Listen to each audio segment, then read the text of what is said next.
Hi, and welcome to Modding Mental Health, a podcast about video games and, well, mental health. In this fourth episode, we discuss Marie's room. Our conversation includes talks of gun violence, depression, death, suicidal thoughts, trauma, and parental neglect. Thank you for your time and discretion. Now that you know what's coming your way, relax, grab a cup of coffee, and join us. Just don't read our journals, okay?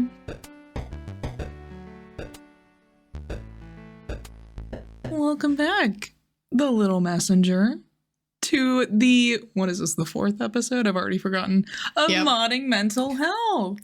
Oh my goodness, well, Happy New Year! What's going on? 2023! Whoa! Oh my goodness! Whoa! New Year is crazy! Whoa! New Year, new me! All of that. Actually, you know what? Can we stop saying that? Can we stop saying New Year, new me? Because after 2020, it's just... I'd rather not. Let's just ask for a little bit. Let's not ask for a lot. Let's ask for a small bits. Tiny steps. Micro steps, maybe. You know? Mm-hmm. Just maybe you get a new color of hair tie. That's enough. You know? You daunting devil. For sure. Did you have a good holiday? Yeah, that's how I feel too. Yeah, no, the laugh answers my question. Thank you. Me too. Yeah, no, so, oh my god. So technically the holiday itself was okay, because Lars and I have stopped, like Lars is my fiance for anyone who doesn't know, long ago, like 4 years, that's pretty long, we stopped celebrating the holidays with our respective families. We just stay together, the two of us, and we're doing it very chill. And then sometimes we have people over for some reason or other, don't want to go home to their families. Sometimes one time my mom came over, it was okay, but by the second day we were fighting, but like, you know, that's so in general it was okay. But then I feel like around the holidays and around this time of year anyways, I'm already depressed, and it doesn't get better. And then if you do like phone calls with family and stuff, and you always ask like, how are you? And you just gotta be... Oh my goodness, you have no idea. Do you want the real answer, or do you want the toned down answer? Because the real answer is, I'm still fucking depressed, and it's not always great. And then, but if you say that, then they tell me like, but haven't you already been depressed for 6 months or so? Shouldn't you be done with it? And I'm like, well, I wish I could be. So yeah, I think the second day I just literally cried the entire day. Third day I cried like half of it. So that was my holidays. But I got a weighted blanket. Oh, sweet. How many pounds? I don't do pounds. 10 whatever. kilos. Okay. Whatever that is. Yeah. Email us at moddingmentalhealth@gmail.com to let us know what the conversion is. Thank you. Yeah, because we're not going to Google it right now. Nope. You gotta tell us. Nope.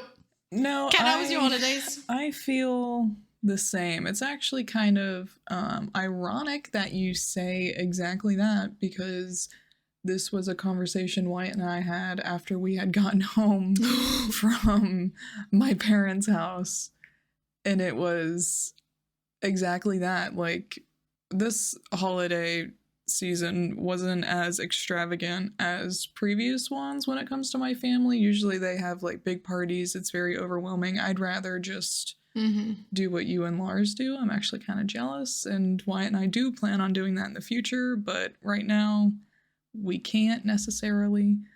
A lot of extended family and just family friends, and what's different between us is that they don't really know about my mental health history. No one really does. This is like the first time I've ever really opened up about it. So I have like family friends who are like, oh, you're graduating this year, aren't you? And I have to be like, oh, not exactly. And then they're like, what do you mean? It's been so long. And I'm like, well, I medically withdrew, and then they're like, "Oh, what's wrong?" And I'm like, "Well," and it comes to that, like, "Well, do you want the real answer or do you want the?" Because I mean, I could tell you that I was trying to kill myself for many weeks in a row, or I can tell you, "Oh, I'm just not feeling the best," like, I don't know what answer to give. I would literally use those words with Wyatt when I was trying to explain, like, how uncomfortable it makes me. Like, I freeze in my spot because I'm not one to lie. So when I don't want to tell the truth, but I don't want to lie, I just sit in silence and I don't really know what to say. And it's kind of awkward. If anything, it makes things worse, but... And then Wyatt tries to like reassure me they're just trying to be nice and like friendly, and then I turn it around and say like, well, they're not really appropriate questions. Like, I know they mean well, but a lot of the questions aren't really appropriate, because then not only was like a school a question, and someone else was talking about why and I want kids, if like why I don't want kids, stuff like that. And then yeah, me being like so hard-headed, I think, like, I'm very passionate, and I think people confuse that as me being argumentative when I'm not. I think I come off like that with my attitude, but I really don't mean I'm passionate is what it is. But I don't know. I see how people can get that. I just don't want to deal with family. I don't. I want to yell at every family member right now. I have nothing nice to say about anybody. Oh, baby. Well, thank God. It just so happens that you just happen to be born into a family. It's not who you necessarily like would choose. And I feel like I don't think blood relations holds any specific thing. Like, it either goes deeper or it doesn't. Like, I had full on broken off contact with my dad once for like 1.5 years. That's another story for a different podcast. But like, I was made to feel so guilty about it by other people. And I was like, no. Listen, it might be family, but that doesn't mean I like them. Like, I also don't have to like them. I can, like, I'm not inviting specific people to my wedding because I'm like, no, absolutely not. You are blowing my mind right now, because kind of like the opposite. I didn't close anybody off from my life. It's more like my family had a difference, and because my parents had differences with, say, my dad's side of the family completely cut us off. I think my aunt blocked my number. I don't know why, but so petty. And to think, me being older now and looking back, I'm putting a lot of things together, from that makes sense. I know why all the family drama makes sense now, but then it feels super unfair because I was super young, and I don't think it's fair that I'm held accountable for things that I really had no say in or even was aware about. Oh, absolutely not. I'm fully aware of it now, and fuck, I have a lot of opinions, and I'm very angry. And the fact that I'm cut off from expressing that to the people I want to makes me even more angry. Actually, in fact, I asked my dad for my aunt's address so I can write her a letter, because she has my number blocked. So she's gonna get a letter from me pretty soon. That's so, like, family feuds. That's such a thing. Like, that's such a Romeo and Juliet thing, Like, it shouldn't be a thing in modern times. That is so, like, so small. Also, there's one thing I still wanted to say regarding to, like, questions, right? So the thing is that the people have to ask themselves when they ask questions if they can handle the answer. And most of the time, if you actually answer them like that, be like, no, I'm having suicidal thoughts, and that's why I withdrew. They do not know how to react, and then they think it was rude of you to answer that. And that's what I don't like about this. Oh my god. I'm like, no, you ass. You. I didn't know I could become more attractive. You're so right. You asked the question, you know? No, I had the same thing, like similar interaction with my grandma. I called her. She never calls me. My one grandma, my other grandma is an angel. She doesn't call me because she doesn't want to take away my time because she thinks young people are busy and she doesn't want to take her time. Also, she has like slight dementia, so has issues sometimes with remembering things. But my other grandma, she's fully well. She could call me. She just doesn't choose. She chooses not to. She guilt trips me into not calling or not visiting more. In fact, so I'm not too bitter about that, but it still hurts a little bit. All like the grandchildren, all of them get like a little bit of money for like Christmas and birthdays and stuff. I haven't gotten anything for like 2-3 years now, just because I'm not around enough. That's the reason. I'm cut off apparently financially. My grandpa would have never let that happen. Like my grandpa would have never, but she did. And then she was like, "Oh, I hope you can come visit." La la la. And then I was like, "Well, Grandma, it's because it's also not like been easy on me." And I told her like, "I've been to a clinic. Has my dad told you that I've been to like a psychiatric clinic?" And she's like, "No, he never said." And I'm like, 50-50. He could have also never said, I don't want to, he could have never said. But then literally in the next sentence, she was like, "Oh, I think we should talk another time." Wow.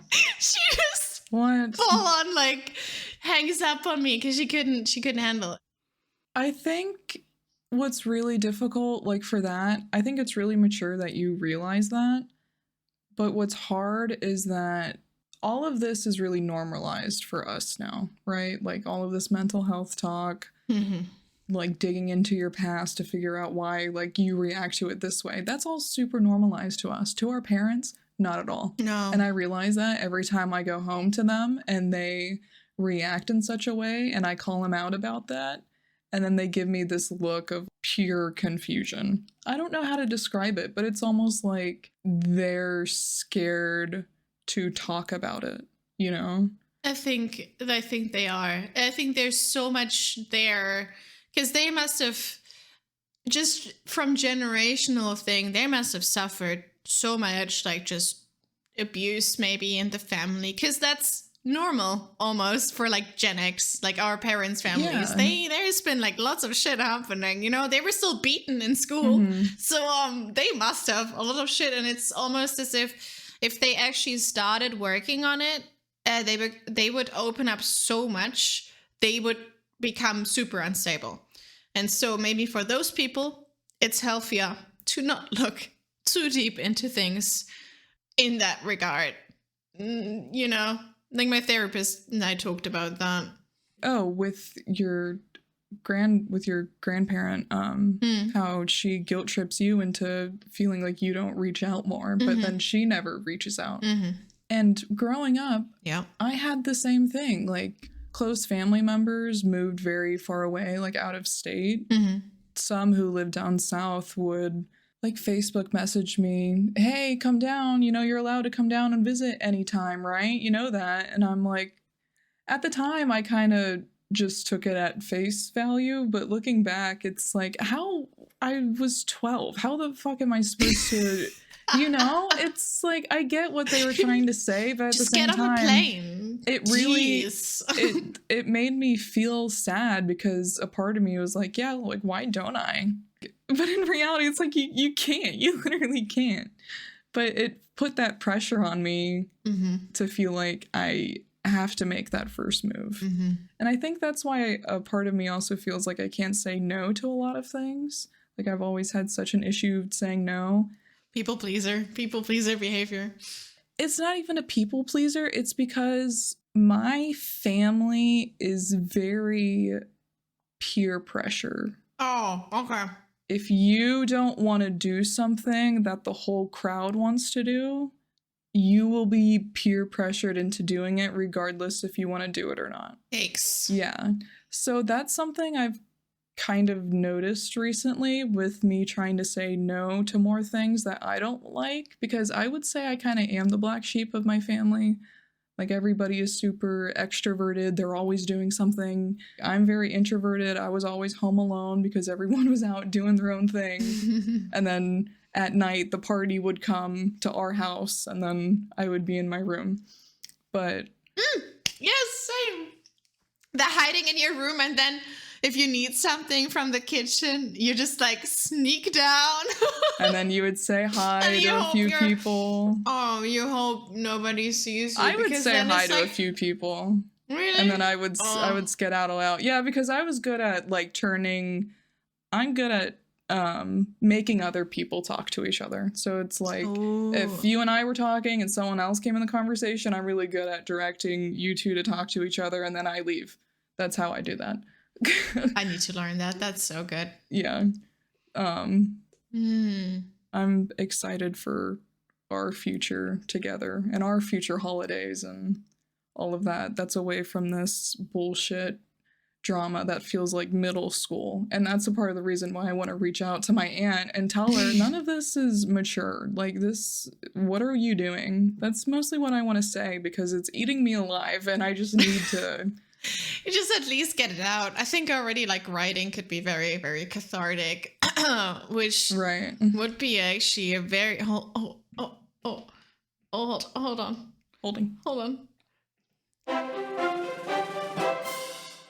Which is a great transition because writing is a... Sorry. I get so excited about it. Because in the game that we played... Hold on. This is serious podcast stuff. Come on. So the game that we played until today, to discuss today, features, I think, the most central piece is a diary in this game. Marie's journal. Marie's journal in Marie's room. Ooh. Yes, writing can be very cathartic and is basically the major medium with how we are introduced to the game and the characters and tensions between the characters. So let's talk about it. Let's talk about Marie's room. When you first play, you piece things together as you go, depending on what you interact with. It reminds me a lot of the beginner's guide, kind of view, first-person POV, kind of point and click. Super simple. I think it's only about a little, maybe like 30 minutes long. Very cute game. Just a narration. I liked it a lot. Very cute, very cute. So we are the protagonist, Kelsey, who is going to her, high school friend's room, whose name is Marie, in like her old house to grab the journal. That is her objective. Almost as soon as we are in the room, you can first see that it's like very, like you would think a room would look like if someone had not lived there for like 10 years, like everything, there's hardly anything in there, it's just bare bones. And as soon as we open it's the protagonist, Kelsey, opens the journal, it transforms back into how the room would have looked like if Maureen was a teenager and living there. And then through the journal and through interacting with specific different things, we get to unlock a lockbox, which holds a big mystery and basically all the drama that has been going down. As a summary, Marie worked at a food bank while she saw that one of her high school students, Kelsey, was also going to the food bank to get food, which made Kelsey very uncomfortable because Kelsey was very popular in that school and seen as like perfect, although Kelsey's home life was very like in shambles, basically. There wasn't really a home life. She wasn't really fed at home. She didn't have money to get food even. So through different ways, Marie and her dad kind of took in Kelsey in the end. They became friends. They bonded over physics. like their love for for that and just very nerdy science stuff. There was an issue though. Kelsey had a boyfriend, Trevor. Trevor would buy her things, and that Trevor was really, really bad influence on Kelsey. When Kelsey ended up with Trevor, Trevor was sending like threats to Marie because he thought she was responsible. And in the end, we get to open a lockbox where Marie had kept a gun for her own safety. And we learned that, should I just say? Sure, yeah. Just yeah. We learned that Trevor one night came into the room through the window, was threatening them. I think he even did he have a weapon, like a knife? Yeah, I believe so, yes. I think he had a knife. And he went for them, and basically Marie killed him. In self-defense. In self-defense. With the gun. That's almost basically it, even though at the very end we hear, I think it's Kelsey's daughter calling for Kelsey to come down because Auntie Marie is already smoking a cigarette because she's so bored, just taking so long. So we learn that they're still friends now, but there was a rift in between them for a while because Marie was, of course, blaming Kelsey. Oh yeah, right. We actually find out that Trevor and Kelsey had robbed Marie and her dad prior to all this, which caused Marie, I think she was battered in the head by Kelsey. And so she had like lots of headaches and stuff, had trauma. And her dad was stabbed by Trevor with a knife, which means like he almost didn't make it through hospital and stuff, like lots of hospital bills too, and stomach aches and so on. We learned that all happened before they became friends, which probably Kelsey never wanted her to find out, but which also, yeah. But that's Marie's room, basically. A lot of drama, a lot of teen drama, but then also very grown-up drama for teens. I gotta ask you a question. Why do you think I wanted you to play the game? Well, I don't know why you wanted me to play this game, but ironically enough, I heavily related to this game in reasons that I'm sure you are not aware about, which I think is funny. But I'll assume, gosh, I don't know. Why did you?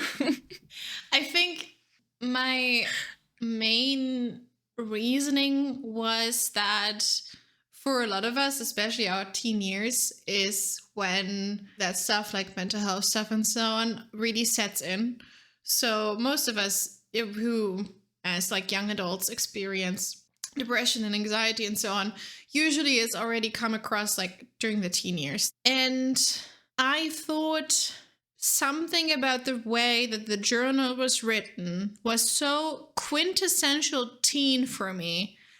There were sentences in there, and I'm like, I would have written. I find this so cringy right now, but I would have written that 100% as a teenager. And I just think just because it's like such a teen-centric thing, and because it's like so true, and you almost reflect upon your own teenhood in that way.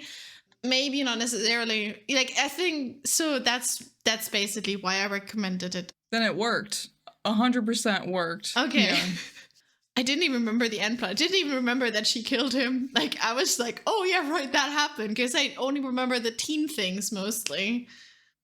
There was like so many different twists and turns that I had while playing the game. And I really liked that when you're playing Kelsey and you're going around Marie's room, you interact with different things. And as you interact with those, more stuff is added to the journal. So it's like once you get Kelsey's point of view, yes, you then learn Marie's point of view. And it's interesting having both of those to then complete the story in your head of what you think really happened. Because, everybody has a different point of view and everybody's correct within their own within their own limit. People are valid in what they believe to have remembered.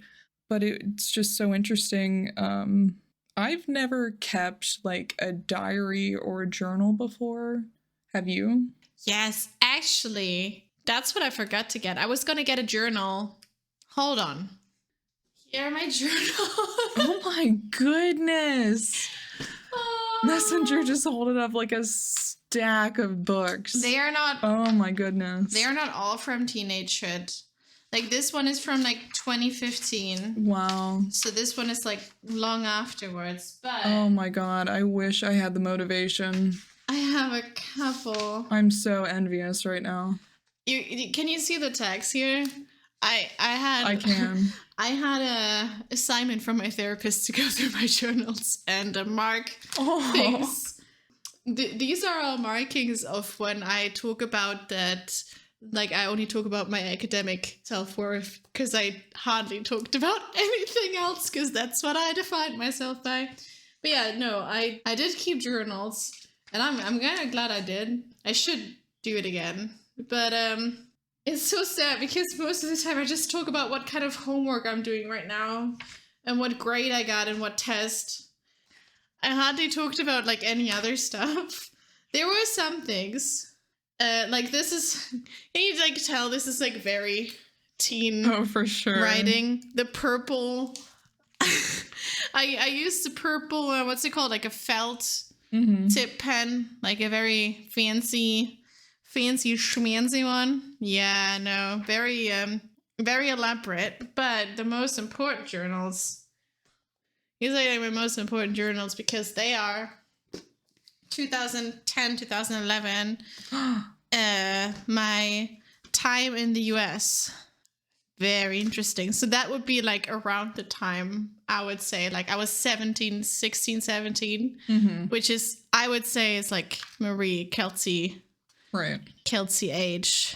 I'm certain, even though I wrote this all in German, there are very similar sentences here. There is one part in, I think, Marie's diary when she's trying not to swear as much anymore. And then she's apologizing to her diary when she like swears. And I absolutely did that. Like, I must have.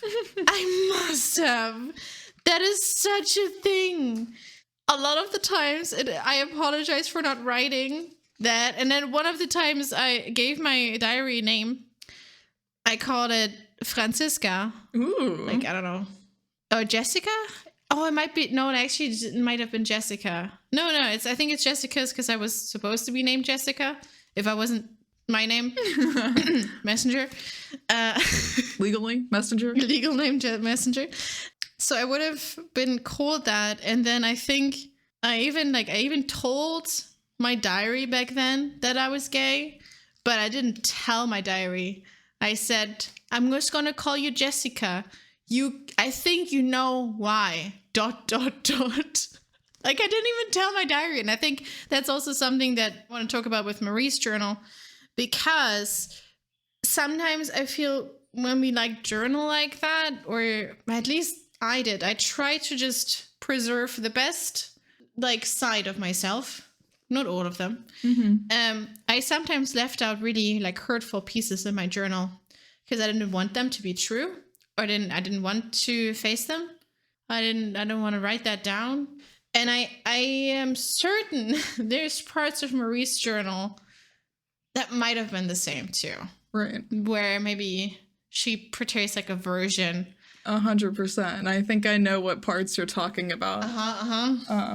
So one question I want to ask before moving on to that segment is, have you ever snooped on someone else's writings or journals, or have you ever caught someone snooping on yours? Because we find out that Kelsey has been reading Marie's journal and Marie calls her out on it. Rightfully so. She feels violated. Yeah, I didn't know if you had a similar experience.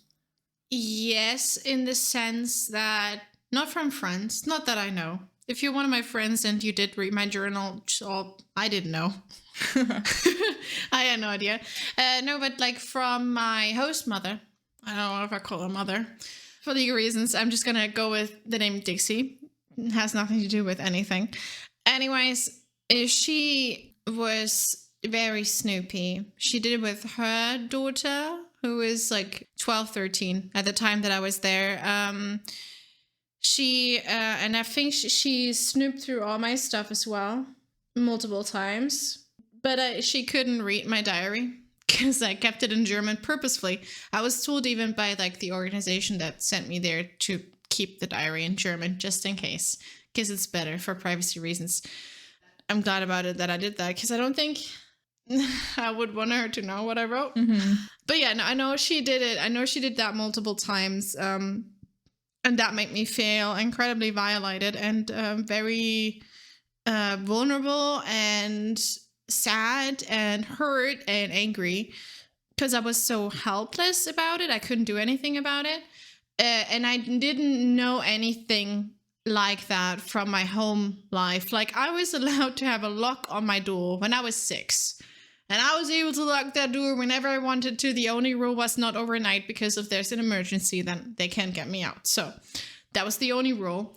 My mom stopped when I was like 7 or 8 cleaning my room. I had to do that by myself. My mom just, if I needed help, she would help me. Same.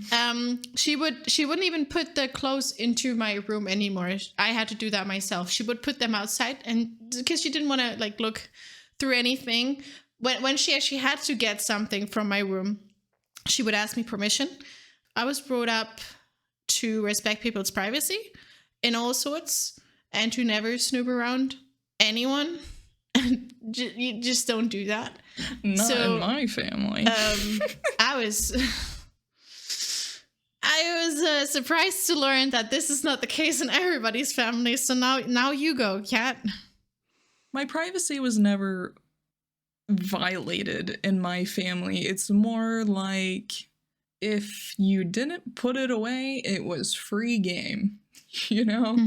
My parents never, like you said, they never cleaned my room after a certain age. They never put my clothes away after a certain age. That was all up to me. But I never had anything to hide necessarily. I never kept a diary. All of my things were on my phone.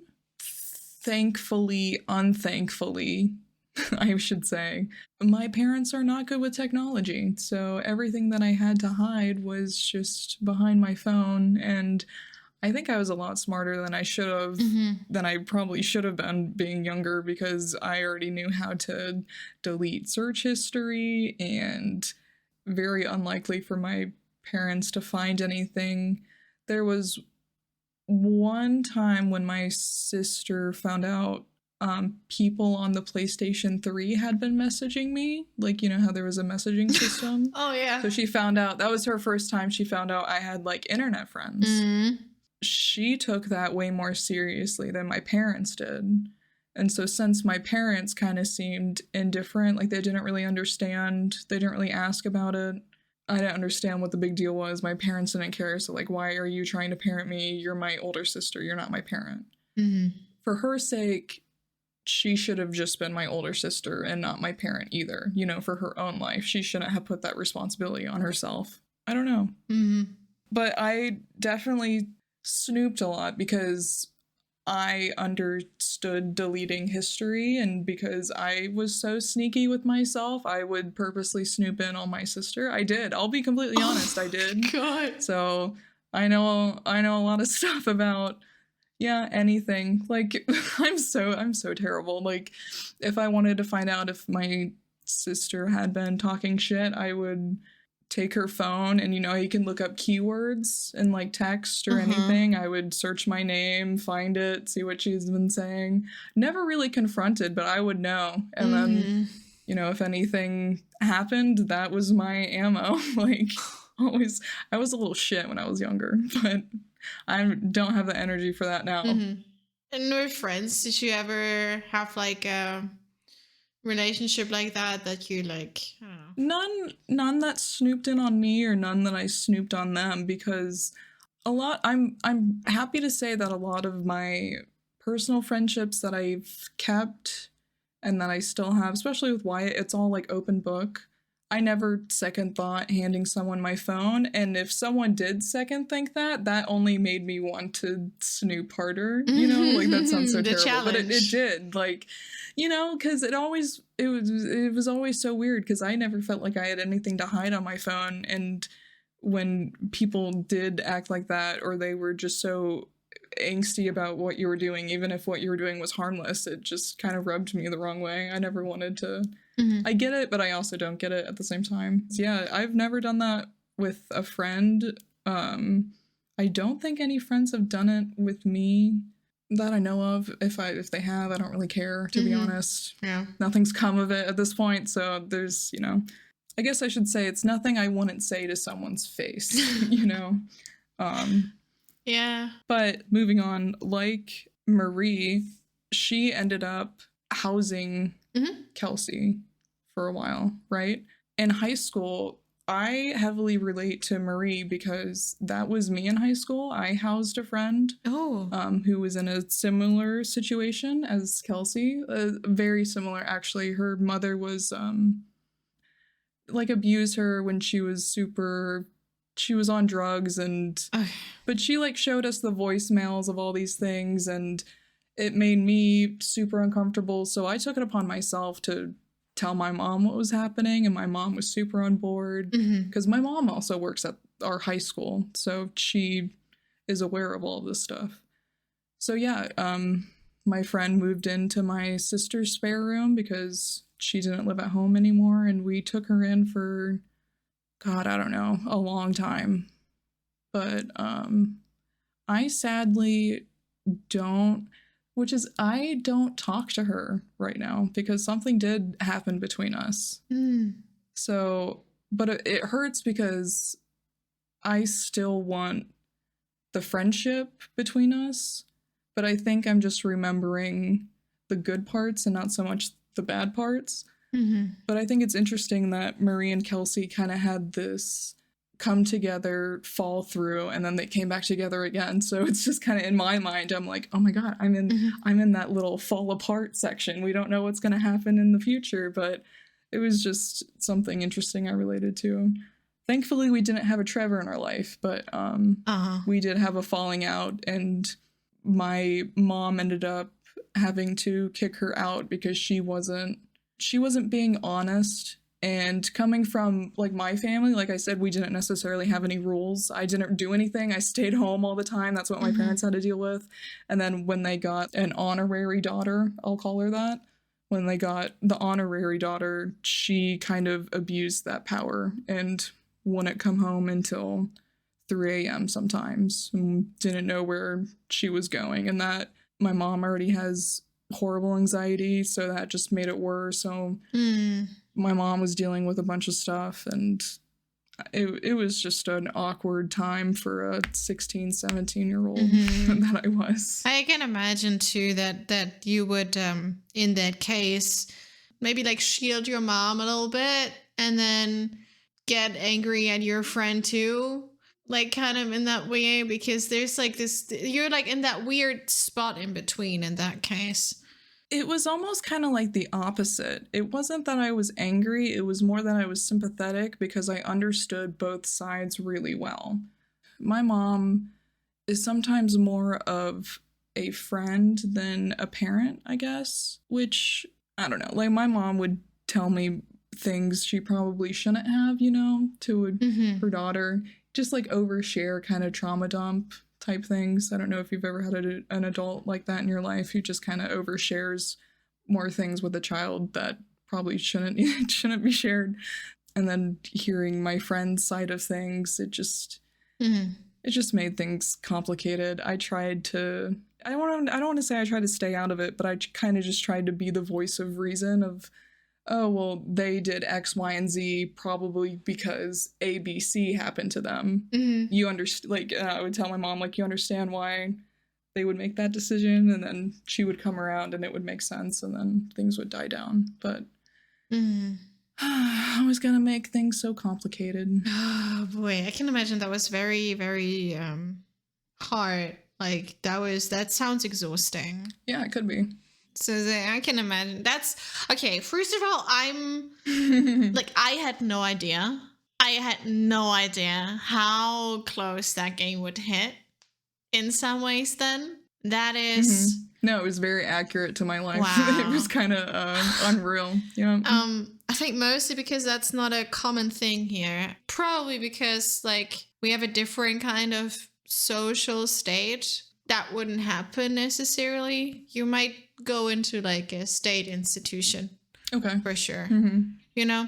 But that is like very, very uncommon that you would like take someone in because like we have a big safety net, quote unquote. Not everyone gets caught in it. There's holes still, but it's a bit more tight than the one that you guys have, because I feel like a lot of things rely on your neighbors, literally, Yeah. to help in ways that technically state money should go to. So that's why that whole thing seemed so far away to me. I never really would have thought that like a possibility. So now hearing from you too, that is like, Wow. Yeah. wow. I'm just blown away a little bit, you know? Yeah, and like the only difference was between my situation and the game for like Marie and Kelsey was Kelsey, she was so rude. Kelsey wanted nothing to do with Marie, despite how much Marie was friendly and was excited to see her and, you know, all this other stuff. And it just didn't make any sense to me that they didn't want to be friends in public, Yes. but she was perfectly fine with being friends with her in private. Yes. In my situation, it was never like that. Like we were like sisters. Like I said, my mom worked at our high school. She worked in the cafeteria. She had student workers, so I would be in the cafeteria with my friend, and like we were the cafeteria crew. Like that was my little clique friend group. That was us. So yeah, I couldn't relate to that. But do you feel like you've ever were more excited to see someone than someone was excited to see you? Like, have you ever felt like you've had that one-sided friendship where you try to make something work and it kind of obvious the other person wanted nothing to do with you? Yes, a lot. Like my entire primary school years were like that. I didn't have a friend in my class. I had friends, occasional friends, who would take me in whenever there was distress in that friend group. So whenever like Sabrina and Vanessa weren't talking, I was good enough to have there. So that I was the good enough friend in that regard. Similar things happened to me like in secondary school. There was one friend. We're still thick as thieves, like her and I. I think that was my very, very best friendship. And then I had another one. I don't even know how it fizzled out, but we have been friends since kindergarten, but we don't really talk anymore. And I think that's also just kind of, I don't know, it just moves on like that, I guess. I think I could message her, be like, hey, do you want to talk?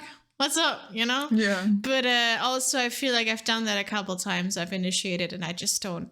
I'm tired of being the one to do it, and I just don't want to do that. But yeah, no, I've been there a lot with my time in America as well. That was a thing and a half. Like I thought I had a friend, and then she turned around, stabbed my back. Welcome to America. Her dad owned the local candy store. She basically, we would hang out before homecoming. We actually went dress shopping together. Her mom was super sweet. Her dad was super sweet. We would go to like the movies together. And then shortly after homecoming, and I don't know why, I have no idea, she started spreading rumors about me, how I had been pregnant and then had an abortion. What? Which I was like, well, that's a miracle, because I'm a virgin, but wow. You know, and I didn't even know. I had sex? What? Right? Nobody told me. Wow. Good job. Was it good? What I would have said if I heard that rumor. But yeah, no, I heard it like a lot later. I didn't even know what happened, why she wouldn't talk to me anymore. And I heard it a lot later that she started spreading that. And that was for no reason. That was for no reason at all. Yeah. I was still that. like messaging her. Also, you Americans... Sorry, I just have to say it like that. No, go for it. Sure. If you... as a German, we take things direct. So when someone is like, we should hang out sometime, that means to me... Nope, we don't mean that. We're going to hang out. So That means goodbye. That is another way of saying bye. imagine my distress. Imagine my distress. Oh, that is so funny. Because I just then kept messaging people. We're like, oh, you said we could hang out. When do you want to hang out? You know? It was really sad. You know, and also for the first few weeks, I was like everybody's pets. Everyone wanted to be friends with me. And then they found out that I was actually not cool. So, oh. I was dropped like a hot potato. You should have came to my school. We would have swooped you up. I wish, man. I think part of me thinks, oh God, I have so many different opinions about my school because I loved my experience, but I also hated a few parts, but I was never directly involved in those parts, so I can't necessarily fully hate it. Does that make sense? Like, I don't know. My time was overall good, and from what I know, everyone was at least treated okay. I'm not sure about my school today. A lot of things have changed, and when I went back there, it was something else. Oh, yeah. I know a lot of the teachers that taught when I went there are no longer there. They quit because it's so bad. Well, that sucks. Ooh, can I Uno reverse you?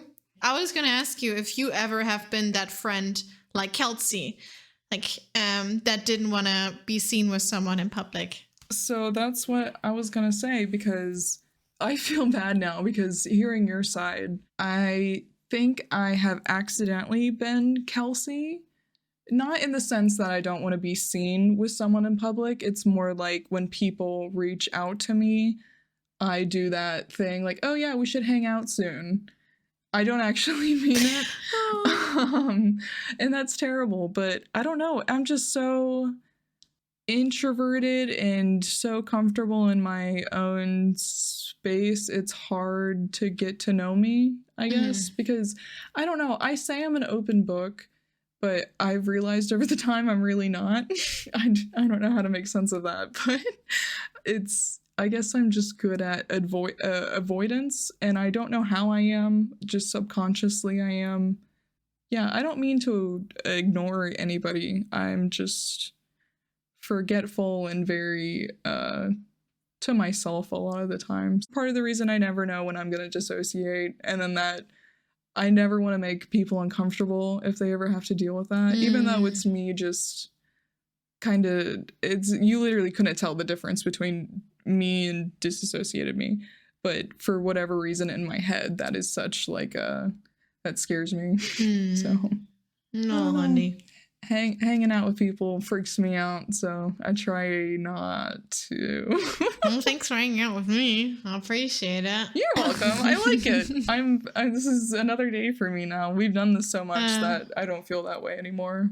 Like the first time I was like, I don't know what I'm doing. I don't know what's happening. I don't know. But now I'm like, oh, hey, what's going on? No, I've been the Kelsey friend, but like full on purpose. Yeah. So I've not been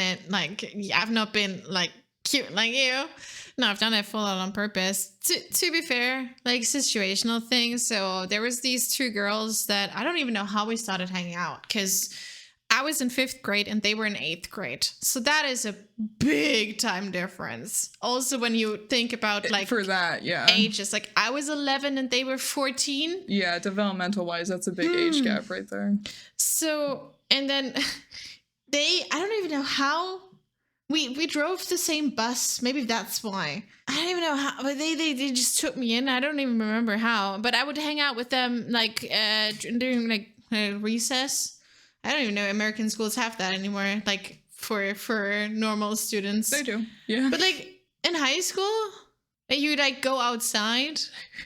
Like we have that all through school. We had that so we don't have like, so this is why I say my school's different, because we had open lunch and we had an hour lunch, while most schools had like I didn't have 30 that. minutes or 20 minutes. Yeah, and we were slots. Oh, we have open campus. Yeah, we don't have that. It's open campus. You can go anywhere. Our lunch is catered also. So like local restaurants bring in food. See, that's what I mean. It's all different. So like I wish we didn't necessarily have like outdoors time, but I did go outdoors a lot just because we were lucky enough that our school offered it. Yeah, we didn't have that. You were not allowed to leave You're not allowed to leave the cafeteria with your lunch trays. Nope. Yeah, we came and went as we wanted. Like, personally, so, like I said, my mom worked at high school, so sometimes I would either work in the cafeteria or I would go upstairs and eat lunch with my teachers. Like, So yeah, they took me in because we were nerds. We all watched Yu-Gi-Oh! I think that was our common denominator. And then at one point, I kind of thought, I think at that point, maybe I was in 6th grade, and I felt like it was becoming a bit too childish even for like these 9th graders for me. And so I just one day decided I was not going to talk to them anymore, but I didn't tell them. So that was a bit awkward for a little bit. Like, I started riding my bike only exclusively so I wouldn't have to see them in the bus. And if they like talked to me, if they came up to me, I was like, oh, sorry, gotta go. So that's what I did. To be fair, like when I talk to my friend now, who like we're like still big, like Katarina. hey. Her name is so actually funny. Katarina. Which is really fun. It's a good name. Thanks. For friends to have. She's like, that was so weird. Like, I don't even know. We were like always trying to get you away from them because they were so weird. See, I don't think I've ever found myself in a situation like that because I'm too straightforward with people. I'm like, go the fuck away. Like, So we talked a little bit about Marie, a little bit about Kelsey. I feel like we've talked about everything today. yeah. Not much about the game. We went on tangents, but I feel like the game is really good to do that Well, on. yeah, because it's so short. You can just talk about everything. It allows you to do that. Yes. So there's this quote. I think Marie wrote this in her diary. This is about Kelsey. And Marie writes, she says she's got nothing to lose. Bam. She didn't even realize what she was saying. Or maybe I'm too sensitive. And I wanted to ask, are you more like Kelsey or do you tend to read between the lines like Marie? Oh. And do you think Kelsey meant what she said by that? I overanalyze everything. I'm Marie. So do I. For sure. I recently had something like that. Like, I read something in something someone told me, and then I actually got really sad about it. And then at one point, I just decided to message them and be like, hey, that actually really hurt. And they were like clearing it up. And like, I'm sorry, I didn't mean to do it in a hurtful way. It's meant like as a joke in that sense. Sorry that it hurt you and so on. I'm trying to do it again. Or like, I won't word things like that. But yeah, no, I'm full on Marie.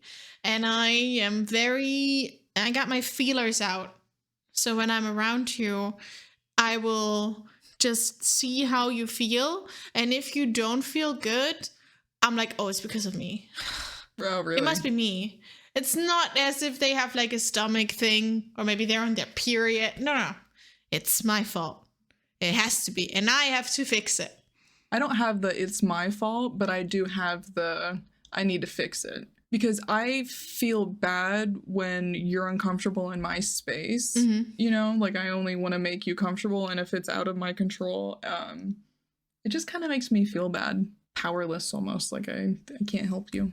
I am definitely like Marie, reading between the lines, and it used to be a problem between Wyatt and I, because he's a person to just speak his mind like that. I don't want to say he doesn't think about what he's saying, but sometimes I think his mouth is going a little too fast for his brain. And he'll say something similar to like Kelsey, where she says she's got nothing to lose, but that's kind of backhanded because you're saying that you're completely comfortable with losing me. And he doesn't realize that until like I point it out, because then I become upset and kind of closed off because I take it literally what he said while he doesn't. Yeah. And then it isn't until he, thank goodness for him, like pries me open and gets to the he's all about communication. So when we get to the root of the problem, he kind of goes back and tells me what he means by that, and then I tell him what I thought he meant by it, and then he clears it up, and then it's fine. But it's just, I think it's important to think about what you're about to say and how that might affect someone, because even when I read that in the game, I just went, oof, oof, like, oof, no, honey, you shouldn't have said that. It's so terrible. Yeah. But segueing into Kelsey says, I keep saying she's not a shadow person because she's also encouraging Marie to stand up for herself, do things that she's not comfortable with. But at the same time, Kelsey is the only person making Marie feel like a shadow person. I don't know if you've ever had someone in your life that builds you up just to break you down, or if they don't even realize that they're the thing standing in your way, because I've definitely had people like that who are no longer in my life. Oddly enough, like your friends who were a bit older than you. When I was in 7th grade, my friends were juniors in high school, and I kind of relate that to them of they definitely brought me up, but also made sure to keep me below them, if that makes sense. You know?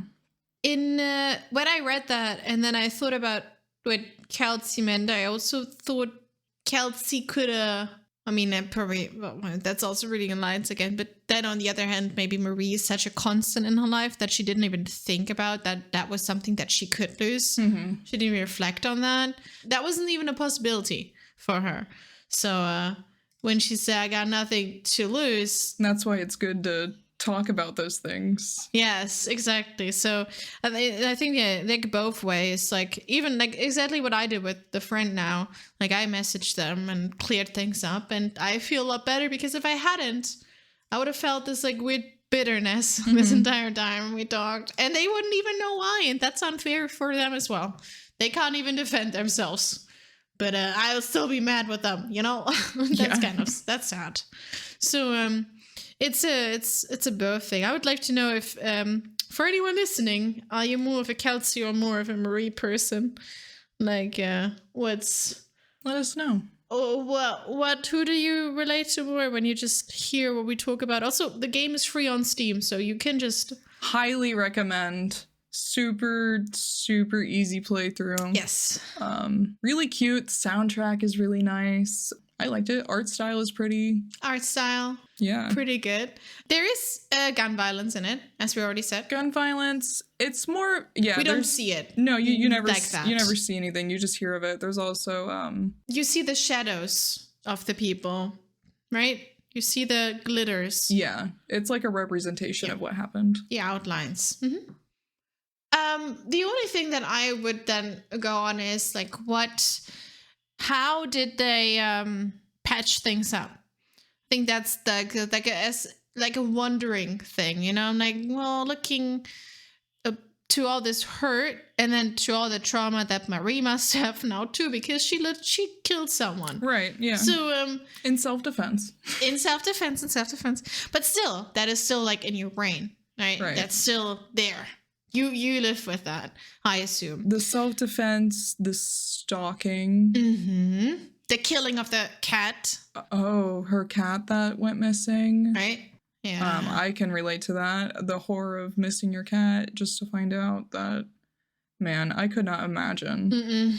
You can only assume therapy. Well, obviously therapy. And then there's this quote, I don't know who said it, but I wrote it down. It says, what you think you remember is not necessarily what really happened or how others remember it. So what I take from that is I would assume that it probably took a long ass time with how Kelsey's daughter asked for Aunt Marie. It sounds like she's a teenager, probably, I'm assuming. But it sounds like they're very, very, very far into the future. So you can only assume that they've talked a lot of things through. Right. I would assume a lot of legal action happened that we didn't hear about. There's so many things you're kind of left to speculate. We know that she was sent to Vancouver, Marie was, right, after all this happened. So apparently she did her last high school year in Vancouver, maybe studies there too. It doesn't seem that she was charged because she was defending herself. That was that. We don't know about Kelsey, although technically she was the person in the like armed and robbery and battering case that happened there. But we don't know if Marie snitched in that sense. Snitched. That sounds like such a high school thing. If Marie actually like told the truth, that because she knew now or not. So that's interesting. But yeah, I guess they must have talked. There was time there, and then lots of talking, I assume. But still, I find that interesting that Marie found it in her heart to forgive Kelsey, apparently. And I almost wonder, like, she didn't snitch because she had an understanding that, well, she already didn't like Trevor from her journal entries. She did say that he was responsible for her being exactly like down a bad path. She had that mature mindset of understanding that Kelsey's definitely being used and abused, and she probably wouldn't do this if she was under her own influence. That makes sense. Yeah. Still, that's something that I definitely wonder about, and that is something that left me wondering again while I played the game for a second time. Just being like, I wonder. I wonder how all of this went down, because that's what you're left with, and then you can kind of like, what would I need in order to forgive something like that? How would I find it in my heart to forgive something like that? Just something. That's just like one of the last things I have. Yeah. Like thoughts about the game. So for mental health disorders, we have not a strong like diagnosis or something. No. There's definitely things. There's just like Kelsey obviously deals with lots of trauma from like neglected in childhood. Codependence. I would say she has some codependency. Her mom is an alcoholic. I would say it's common for that to be passed down. What would you say? No, essentially the same. I would definitely say Trevor has some type of control aspect. He needs control. He also power. Yeah. Doesn't.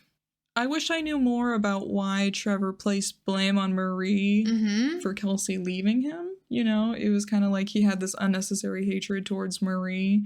So probably to rationalize to him why Kelsey broke up with him. Exactly. That's probably like a rationalization thing, because she could never hate him because he's perfect, of course. There got to be something along the lines of that.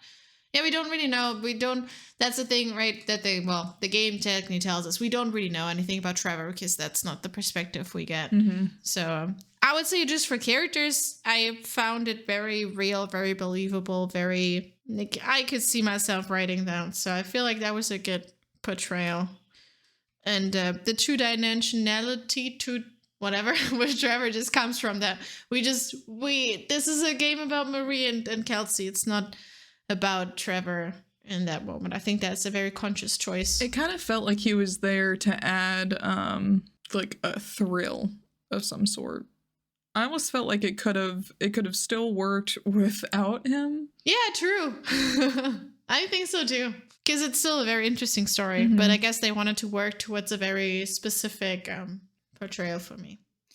We do have one villain with, well, technically then, if we would characterize Trevor as having some sort of mental health disorder, because maybe not. You can speculate.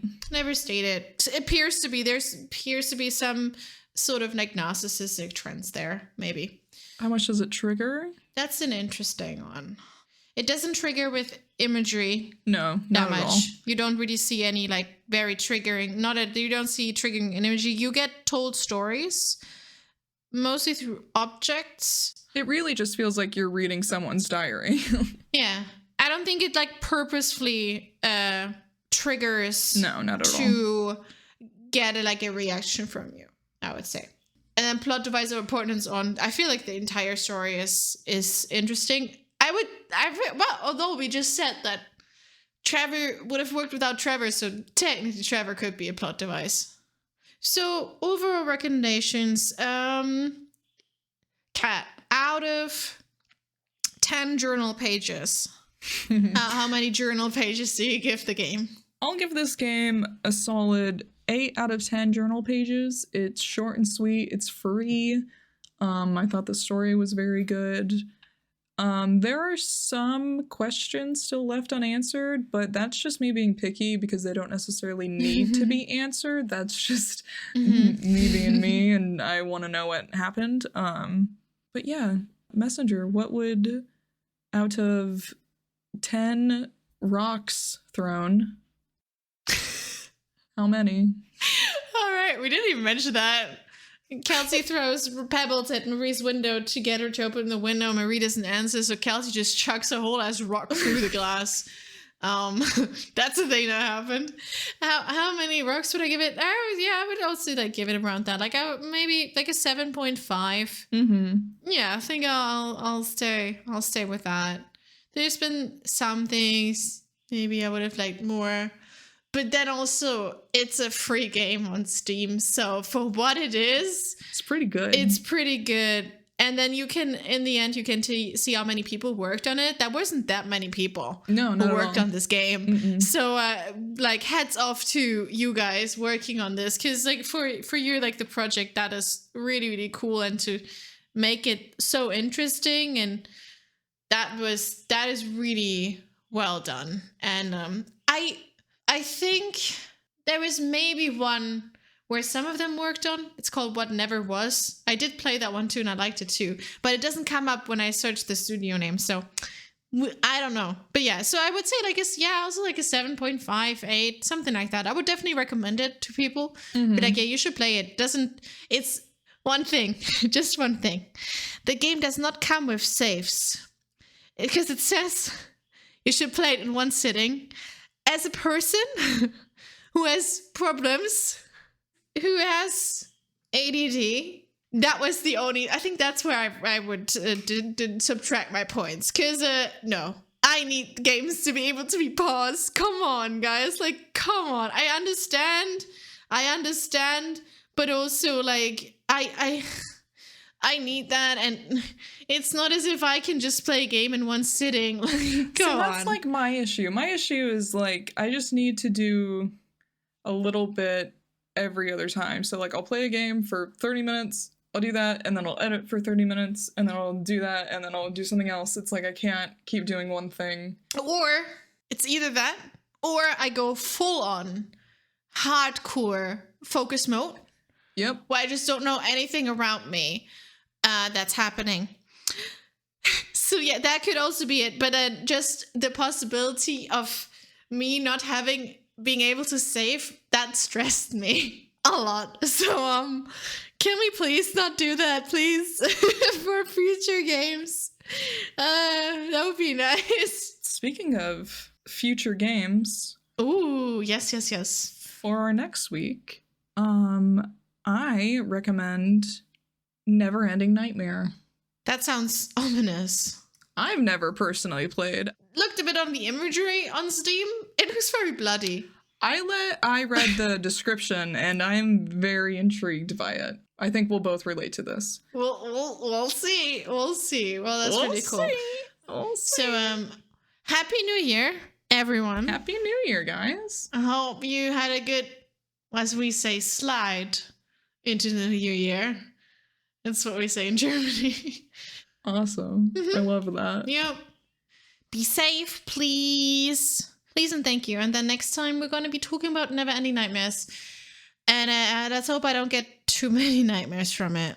All right. Have a good 2020, start of your 2023, Kat. And please, everybody, go check out The Little Messenger on twitch.tv/The Little Messenger. She's the best. We love her. And thank you for recommending Marie's Room. I would have never known it was a thing without you, so. Thank you, Steam, for randomly recommending this to me one day. Also, guys, go check out the lovely Cat, twitch.tv/ I am catastrophic. Dab. That's a nice slash, you know? Like It was slash. That's correct. That was really nice. Hope you guys have a good 2023. I love you. We'll see you next week. Love you too. Bye.